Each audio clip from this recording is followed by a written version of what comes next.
సినిమాల పైరసీ కేసులో అరెస్ట్ అయిన ఐబొమ్మ రవికి ఎట్టకేలకు ఊరటనిచ్చింది నాంపల్లి కోర్టు.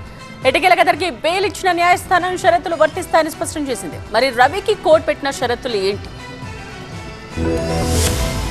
సినిమా పైరసీతో నిర్మాతలకు కంటి మీద కొనుకు లేకుండా చేసిన రవిని గత ఏడాది నవంబర్ 16న సైబర్ క్రైమ్ పోలీసులు అరెస్టు చేశారు. సినిమాల పైరసీతో పాటు బెట్టింగ్ యాప్ల ప్రమోషన్ కు పాల్పడినందున అతడిపై 5 కేసులు నమోదు చేశారు. కస్టడీలో భాగంగా అతడిని 20 రోజుల పాటు సైబర్ క్రైమ్ పోలీసులు విచారించారు. పైరసీ వ్యవహారంలో రవికి ఎవరెవరు సహకరించారు, వచ్చిన డబ్బులను ఎక్కడికి తరలించాడు అనే అంశాలపై కీలక సమాచారం సేకరించారు. అయితే బెయిల్ కోసం రవి పలుమార్లు చేసిన దరఖాస్తును కోర్టు కొట్టివేసింది. అయినా పట్టు వదలకుండా ప్రయత్నించిన రవికి బిగ్ రిలీఫ్ ఇస్తూ ఎట్టకేలకు న్యాయస్థానం షరతులతో కూడిన బెయిల్ను మంజూరు చేసింది. రవి తన పాస్పోర్ట్ను కోర్టులో సమర్పించడంతో పాటు ఇంటర్నెట్ ను ఉపయోగించవద్దని ఆదేశించింది కోర్టు. ఒకవేళ నెట్ వాడాలనుకుంటే పోలీసుల అనుమతి తీసుకోవాలని స్పష్టం చేసింది. ప్రతిరోజు ఉదయం 11 గంటలకు సీసీఎస్ పోలీసుల ముందు హాజరవ్వాలని బెయిల్ షరతుల్లో తెలిపింది నాంపల్లి కోర్టు.